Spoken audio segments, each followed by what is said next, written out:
मैं Harvinder Kaur, assistant professor, post graduate Punjabi विभाग, GGD SD college Haryana, जिला हुशियारपुर। अज तुहाडे नाल पंजाब दे लोक नाच जो कि 6वां लैसन तुहानूं लगा होया आ लाजमी पंजाबी विच, ਉਹਦੇ ਨਾਲ ਸੰਬੰਧਿਤ ਇੰਪੋਰਟੈਂਟ थोड़े जे शॉर्ट क्वेश्चन डिस्कस करांगी ਜਿਹੜੇ कि पेपर ਵਿੱਚ ਜਿਨ੍ਹਾਂ ਵਿੱਚੋਂ ਆਮ ਆ ਜਾਂਦੇ ਨੇ। ਇਹਦਾ ਹੈਡਿੰਗ ਹੈ ਇਸਤਰੀਆਂ ਦੇ ਮੁੱਖ ਲੋਕ ਨਾਚਾਂ ਦਾ ਸੰਖੇਪ ਵਰਣਨ ਕਰੋ। ਮਤਲਬ ਇਹਨਾਂ ਵਿੱਚੋਂ ਕਿਸੇ ਵੀ ਨਾਚ ਬਾਰੇ ਸ਼ਾਰਟ ਕੁਐਸਚਨ ਵਿੱਚ ਪੁੱਛਿਆ ਜਾ ਸਕਦਾ ਹੈ। ਇਹ ਜਿਹੜਾ ਵਿਸ਼ਾ ਆ ਪੰਜਾਬ ਦੇ ਲੋਕ ਨਾਚ, ਇਹ ਪੰਜਾਬ ਸਕੂਲ ਸਿੱਖਿਆ ਬੋਰਡ ਮੋਹਾਲੀ ਵੱਲੋਂ 12ਵੀਂ ਜਮਾਤ ਦੀ ਲਾਜ਼ਮੀ ਪੰਜਾਬੀ ਦੇ ਸਿਲੇਬਸ ਵਿੱਚ ਜਿਹੜਾ ਹੈ ਕਿ ਸ਼ਾਮਿਲ ਕੀਤਾ ਗਿਆ ਆ। ਸੋ ਗੱਲ ਕਰਾਂਗੇ ਇਸਤਰੀਆਂ ਦੇ ਲੋਕ ਨਾਚ ਬਾਰੇ। ਸਭ ਤੋਂ ਪਹਿਲਾਂ ਸਮਾਜਿਕ ਸਥਾਨ, ਪਰੰਪਰਿਕ ਵਿਚਾਰ, ਵਿਸ਼ਵਾਸ, ਮਿੱਥਾਂ, ਰਹਿਰੀਤਾਂ, ਸਰੀਰਕ ਬਣਤਰ ਅਤੇ ਕਾਰਜ ਸਮਰੱਥਾ ਇਸਤਰੀਆਂ ਦੇ ਲੋਕ ਨਾਚਾਂ ਦੀ ਪ੍ਰਕਿਰਤੀ ਨਿਰਧਾਰਿਤ ਕਰਦੀ ਹੈ। ਪੰਜਾਬਣਾ ਦੂਸਰੇ ਪ੍ਰਾਂਤਾਂ ਦੀਆਂ ਇਸਤਰੀਆਂ ਦੇ ਮੁਕਾਬਲੇ ਭਾਵੇਂ ਤਕੜੇ ਜੁੱਸੇ, ਭਰਵੇਂ ਸਰੀਰ ਅਤੇ ਉੱਚੇ ਲੰਮੇ ਕੱਦ ਕਾਠ ਵਾਲੀਆਂ ਹਨ, ਫਿਰ ਵੀ ਇਹਨਾਂ ਦੇ ਨਾਚ ਕੋਮਲਤਾ, ਸੁਹਜ, ਸਾਦਗੀ, ਰਵਾਨਗੀ ਅਤੇ ਲਚਕ ਨਾਲ ਭਰਪੂਰ ਹਨ। ਕੋਈ ਵੀ ਮੰਗਲ ਕਾਰਜ ਇਸਤਰੀਆਂ ਦੇ ਲੋਕ ਨਾਚਾਂ ਤੋਂ ਸੱਖਣਾ ਨਹੀਂ ਰਹਿੰਦਾ। ਇਹ ਲੋਕ ਨਾਚ ਸਧਾਰਨ ਲੋਕ ਸਾਜ਼ਾਂ, ਪਹਿਰਾਵੇ ਅਤੇ ਬਹੁਪੱਖੀ ਲੋਕ ਗੀਤਾਂ ਰਾਹੀਂ ਬਿਨਾਂ ਕਿਸੇ ਕਰੜੀ ਨਿਯਮਾਵਲੀ ਤੋਂ ਕਿਸੇ ਸਰਬ ਸਾਂਝੀ ਥਾਂ 'ਤੇ ਪੇਸ਼ ਕੀਤੇ ਜਾਂਦੇ ਹਨ।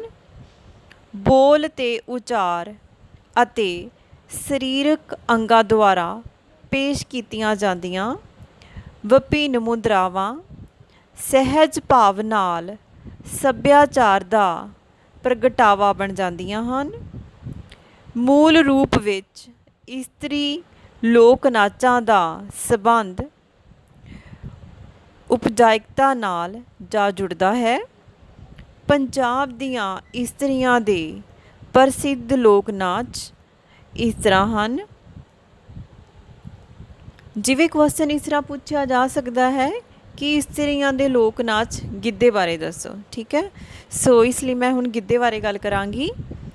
ਗਿੱਧਾ ਪੰਜਾਬ ਦੀਆਂ ਇਸਤਰੀਆਂ ਦੇ ਚਾਵਾਂ, ਉਮੰਗਾਂ, ਵਲਵਲਿਆਂ ਅਤੇ ਉਲਾਸ ਭਾਵਾਂ ਨੂੰ ਪ੍ਰਗਟ ਕਰਨ ਵਾਲਾ ਲੋਕ ਨਾਚ ਹੈ। ਅਸਲ ਵਿੱਚ ਗਿੱਧਾ ਤਾੜੀ ਨਾਚ ਹੈ। ਨੱਚਣ ਵਾਲੀਆਂ ਤੇ ਘੇਰੇ ਵਿੱਚ ਖੜੀਆਂ ਇਸਤਰੀਆਂ ਤਾੜੀ ਮਾਰਦੀਆਂ ਹਨ। ਤਾੜੀ ਦਾ ਵਹਾਓ ਲੋਕ ਗੀਤਾਂ ਦੇ ਮੁੱਖ ਰੂਪਾਂ, ਬੋਲੀਆਂ ਅਤੇ ਟੱਪਿਆਂ ਦੇ ਨਾਲ ਚੱਲਦਾ ਹੈ। ਇਹਨਾਂ ਟੱਪਿਆਂ ਅਤੇ ਬੋਲੀਆਂ ਵਿੱਚ ਉਚਾਰੇ ਗਏ ਭਾਵਾਂ ਨੂੰ ਨਾਚ ਮੁਦਰਾਵਾਂ ਦੁਆਰਾ ਪੇਸ਼ ਕੀਤਾ ਜਾਂਦਾ ਹੈ। ਗਿੱਧੇ ਦੀ ਤਾੜੀ ਅਤੇ ਬੋਲ ਦੀ ਇੱਕ ਸੁਰਤਾ ਕਾਇਮ ਰੱਖਣ ਲਈ ਬੱਲੇ ਬੱਲੇ ਬਈ, ਸ਼ਾਵਾ ਸ਼ਾਵਾ ਆਦਿ ਸ਼ਬਦਾਂ ਨੂੰ ਲਮਕਾਵੀ ਸੁਰ ਵਿੱਚ ਨਾਲ ਜੋੜ ਲਿਆ ਜਾਂਦਾ ਹੈ। ਪੰਜਾਬਣਾਂ ਆਪਣੇ ਹਰ ਪ੍ਰਕਾਰ ਦੇ ਕਾਰ ਵਿਹਾਰ ਵਿੱਚ ਗਿੱਧੇ ਵਾਸਤੇ ਮੌਕੇ ਸਿਰਜ ਲੈਂਦੀਆਂ ਹਨ।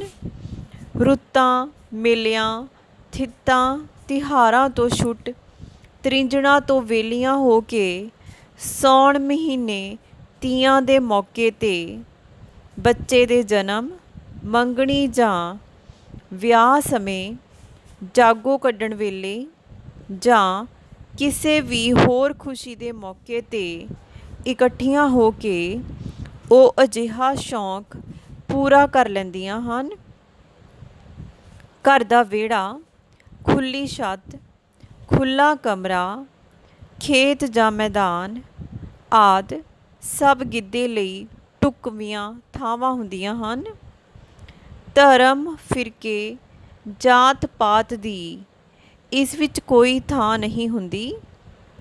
ਗਿੱਧੇ ਦੇ ਪਿੜ ਵਿੱਚ ਇੱਕ ਕੁੜੀ ਬੋਲੀ ਪਾਉਂਦੀ ਹੈ ਅਤੇ ਦੂਜੀਆਂ ਉਸ ਦੇ ਸਾਥ ਵਿੱਚ ਨਾਲ ਹੀ ਆਵਾਜ਼ ਚੁੱਕਦੀਆਂ ਹਨ ਅਤੇ ਨਾਲ ਹੀ ਦੋ ਮੁਟਿਆਰਾਂ ਦਾ ਇਕਜੁੱਟ ਬੋਲੀ ਦੇ ਹਾਵਾਂ ਭਾਵਾਂ ਨੂੰ ਪ੍ਰਗਟਾਉਂਦੀਆਂ ਮੁਦਰਾਵਾਂ ਕਰਦਾ ਘੇਰੇ ਦੇ ਵਿਚਕਾਰ ਆਪਣਾ ਪ੍ਰਦਰਸ਼ਨ ਕਰਦਾ ਹੈ। ਗਿੱਧੇ ਦੀ ਗਤੀ ਧੀਮੀ ਪੈਣ 'ਤੇ ਇਸ ਨੂੰ ਹੋਰ ਤੀਬਰ ਲਈ ਬੋਲੀਆਂ ਜਾਂ ਉਚਾਰ ਕਰ ਲਿਆ ਜਾਂਦਾ ਹੈ। ਗਿੱਧੇ ਦੀਆਂ ਮੁਦਰਾਵਾਂ ਸੀਮਤ ਕੀਤੀਆਂ ਜਾ ਸਕਦੀਆਂ ਹਨ।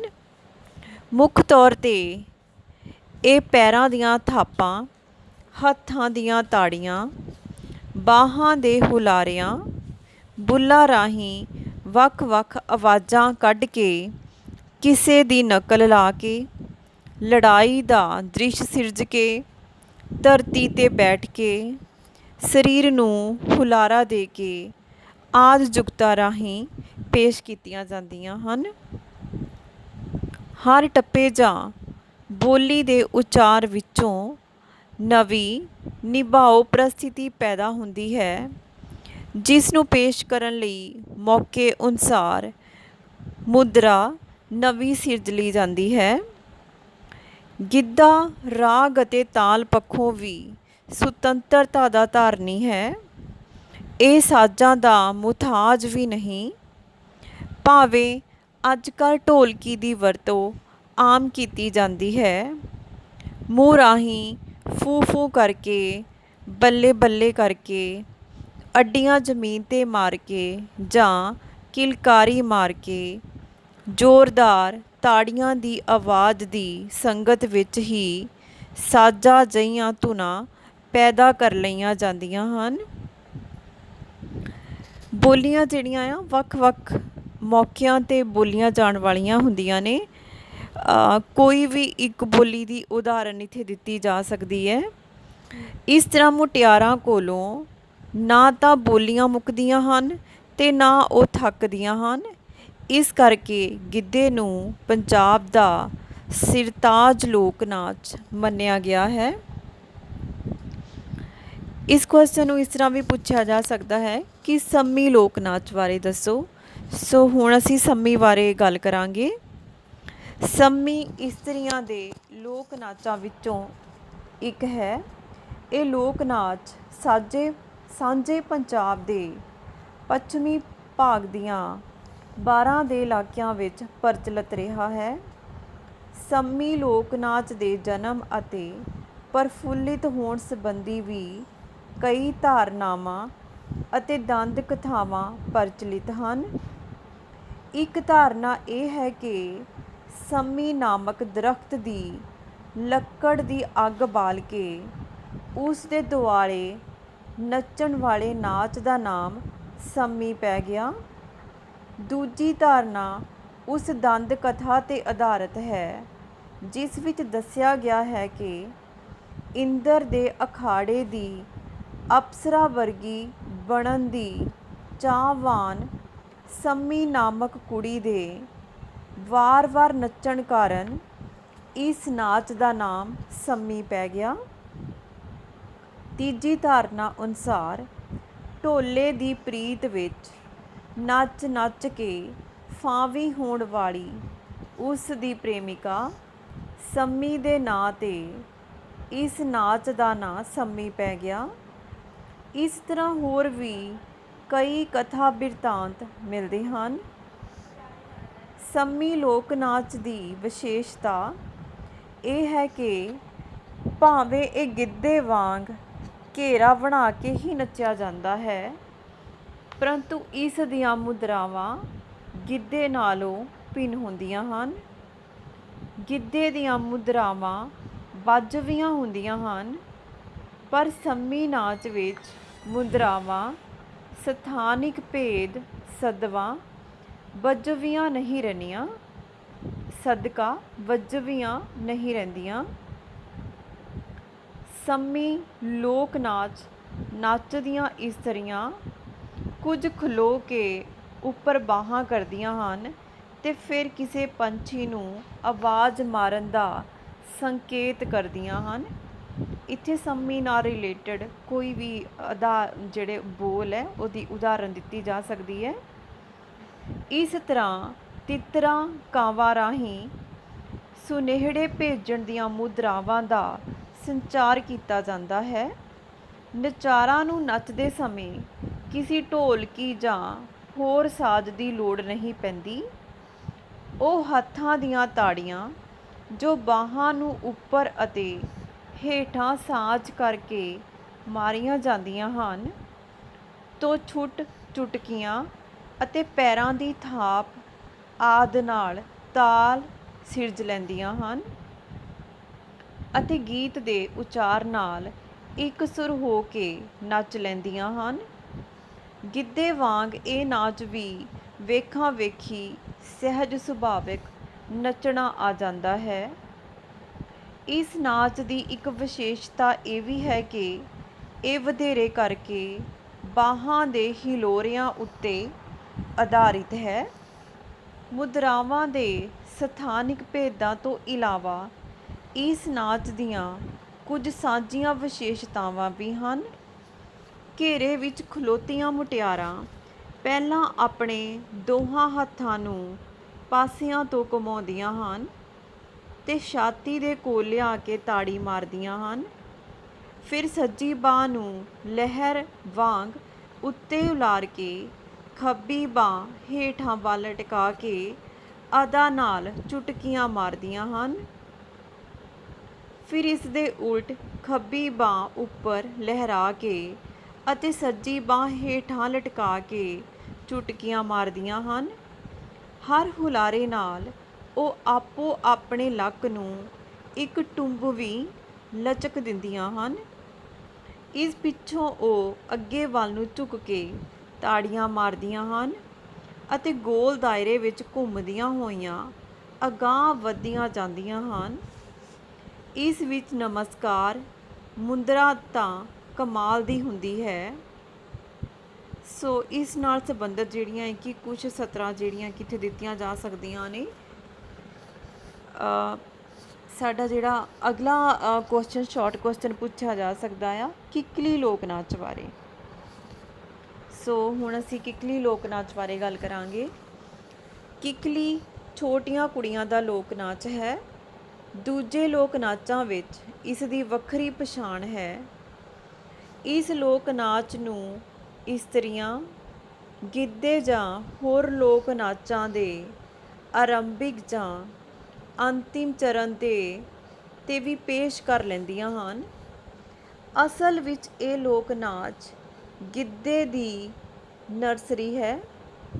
ਨਿੱਕੀਆਂ ਕੁੜੀਆਂ ਆਪਣੇ ਮਨ ਪਰਚਾਵੇ ਲਈ ਕਿਸੇ ਖੁਸ਼ੀ ਦੇ ਮੌਕੇ ਦੋ ਜਾਂ ਦੋ ਤੋਂ ਵੱਧ ਦੇ ਸਮੂਹ ਵਿੱਚ ਕਿਸੇ ਵਿਹੜੇ, ਖੇਤ ਚੁਰਸਤੇ ਜਾਂ ਕੋਠੇ ਦੀ ਛੱਤ 'ਤੇ ਇਸ ਲੋਕ ਨਾਚ ਨੂੰ ਨਿੱਕੇ ਨਿੱਕੇ ਲੋਕ ਗੀਤਾਂ ਦੇ ਨਾਲ ਨਾਲ ਨੱਚ ਲੈਂਦੀਆਂ ਹਨ। ਇੱਥੇ ਕੋਈ ਵੀ ਕਿੱਕਲੀ ਦੀਆਂ ਲਾਈਨਾਂ ਦਾ ਜਿਹੜਾ ਇੱਕ ਨਮੂਨਾ ਦਿੱਤਾ ਜਾ ਸਕਦਾ ਆ। ਸੋ ਇਸ ਲਈ ਕੁੜੀਆਂ ਕਿਸੇ ਵੀ ਥਾਂ ਇਕੱਤਰ ਹੋ ਕੇ ਦੋ ਦੋ ਜੋਟੇ ਬਣਾ ਲੈਂਦੀਆਂ ਹਨ। ਜਿਹੜਾ ਜੋਟਾ ਸਮੂਹ ਦੇ ਇਕੱਠ ਦੇ ਵਿਚਕਾਰ ਆ ਕੇ ਕਿੱਕਲੀ ਪੇਸ਼ ਕਰਨ ਵਾਲਾ ਹੁੰਦਾ ਹੈ, ਉਸ ਵਿੱਚੋਂ ਇੱਕ ਕੁੜੀ ਦੂਸਰੀ ਕੁੜੀ ਦਾ ਸੱਜਾ ਹੱਥ ਆਪਣੇ ਸੱਜੇ ਹੱਥ ਵਿੱਚ, ਖੱਬਾ ਹੱਥ ਆਪਣੇ ਖੱਬੇ ਹੱਥ ਵਿੱਚ ਘੁੱਟ ਕੇ ਫੜ ਲੈਂਦੀ ਹੈ। ਇਸੇ ਤਰ੍ਹਾਂ ਦੂਜੀ ਕੁੜੀ ਵੀ ਕਰਦੀ ਹੈ। ਇਸ ਮੁਦਰਾ ਵਿੱਚ ਦੋਹਾਂ ਕੁੜੀਆਂ ਦੀਆਂ ਦੋਹਾਂ ਬਾਹਾਂ ਦੀ ਸੰਗਲੀ ਜਿਹੀ, ਭਾਵ ਜਿਵੇਂ 8 ਬਣਦੇ ਹਨ, ਦੇ ਹਿੱਸੇ ਵਰਗੀ ਬਣ ਜਾਂਦੀ ਹੈ। ਬਾਹਾਂ ਨੂੰ ਇਸ ਸਥਿਤੀ ਵਿੱਚ ਕਰਨ ਪਿੱਛੋਂ ਕੁੜੀਆਂ ਆਪਣੇ ਪੈਰਾਂ ਦਾ ਭਾਰ ਪੱਬਾਂ 'ਤੇ ਪਾ ਲੈਂਦੀਆਂ ਹਨ ਅਤੇ ਬਾਕੀ ਸਰੀਰ ਦਾ ਭਾਰ ਪਿਛਾਂਹ ਵੱਲ ਨੂੰ ਉਲਾਰ ਲੈਂਦੀਆਂ ਹਨ। ਇਸ ਮੁਦਰਾ ਵਿੱਚ ਸਰੀਰ ਦੇ ਭਾਰ ਨੂੰ ਪੱਬਾਂ ਤੋਂ ਵੱਧ ਆਪਸੀ ਬਾਹਾਂ ਦੀ ਬਣਾਈ ਹੋਈ ਸੰਗਲੀ ਜਿਹੀ 'ਤੇ ਰੱਖਿਆ ਜਾਂਦਾ ਹੈ ਅਤੇ ਕਿੱਕਲੀ ਸੰਬੰਧੀ ਪ੍ਰਚਲਿਤ ਲੋਕ ਗੀਤਾਂ ਦੇ ਬੋਲਾਂ ਦਾ ਉਚਾਰਨ ਕੀਤਾ ਜਾਂਦਾ ਹੈ। ਕੁਝ ਲੋਕ ਗੀਤਾਂ ਵਿੱਚ ਇੱਕ ਇੱਕ ਹੱਥ ਨੂੰ ਛੱਡ ਕੇ ਮੁੰਦਰਾ ਸਿਰਜਣ ਹਿੱਤ ਵੀ ਉਛਾਲਿਆ ਜਾਂਦਾ ਹੈ। ਕੁੜੀਆਂ ਦੇ ਇਹ ਲੋਕ ਗੀਤ ਮਾਂ, ਭਰਾ, ਪਿਤਾ ਦੇ ਅਮੁੱਕ ਪਿਆਰ ਦਾ ਸੰਕੇਤ ਹੁੰਦੇ ਹਨ, ਨਾਲ ਨਾਲ ਤਤਕਾਲੀ ਜੀਵਨ ਦਾ ਚਿਤਰਨ ਵੀ ਕਰਦੇ ਹਨ। ਸੋ ਇਸ ਪ੍ਰਕਾਰ ਤੇਜ਼ ਘੁੰਮਦੀਆਂ ਕੁੜੀਆਂ ਦੀਆਂ ਪਹਿਨੀਆਂ ਹੋਈਆਂ ਕੱਚ ਦੀਆਂ ਵੰਗਾਂ ਸ਼ਿੰਗਾਰ ਪੈਦਾ ਕਰਦੀਆਂ ਹਨ ਅਤੇ ਸਿਰਾਂ 'ਤੇ ਲਈਆਂ ਚੁੰਨੀਆਂ ਗਲਾਂ ਵਿੱਚ ਪੈ ਕੇ ਅਤੇ ਵਾਲਾਂ ਦੀਆਂ ਗੁੰਦੀਆਂ ਗੁੱਤਾਂ ਲਮਕਦੀਆਂ ਹੋਈਆਂ ਉਹਨਾਂ ਦੇ ਮੁੰਡਿਆਂ ਤੋਂ ਹੇਠਾਂ ਨੂੰ ਗੋਲ ਆਕਾਰ ਵਿੱਚ ਉੱਡਦੀਆਂ ਹੋਈਆਂ ਰੌਚਕ ਨਜ਼ਾਰਾ ਪੇਸ਼ ਕਰਦੀਆਂ ਹਨ। ਇਸ ਤਰ੍ਹਾਂ ਇਹ ਤੀਬਰ ਗਤੀ ਦਾ ਜੁੱਟ ਨਾਚ ਹੈ ਜਿਸ ਵਿੱਚ ਕਿਸੇ ਵੀ ਸਾਜ਼ ਜਾਂ ਖਾਸ ਪਹਿਰਾਵੇ ਦੀ ਲੋੜ ਨਹੀਂ ਪੈਂਦੀ। ਸੋ ਮੈਂ ਇਹਨਾਂ ਨੂੰ ਥੋੜ੍ਹਾ ਲੰਬਾ ਮਤਲਬ ਜ਼ਿਆਦਾ ਡਿਸਕਸ ਕੀਤਾ ਆ। ਜਿਨ੍ਹਾਂ ਨੰਬਰਾਂ ਦੇ ਹਿਸਾਬ ਨਾਲ ਤੁਹਾਨੂੰ ਕੁਐਸਚਨ ਪੁੱਛਿਆ ਤੁਸੀਂ ਓਨਾ ਹੀ ਉਸ ਗੱਲ ਨੂੰ ਜਿਹੜਾ ਹੈ ਕਿ ਓਨੇ ਕੀ ਹੀ ਸ਼ਬਦਾਂ ਵਿੱਚ ਨੰਬਰਾਂ ਦੇ ਹਿਸਾਬ ਨਾਲ ਲਿਖਣਾ ਆ। ਧੰਨਵਾਦ।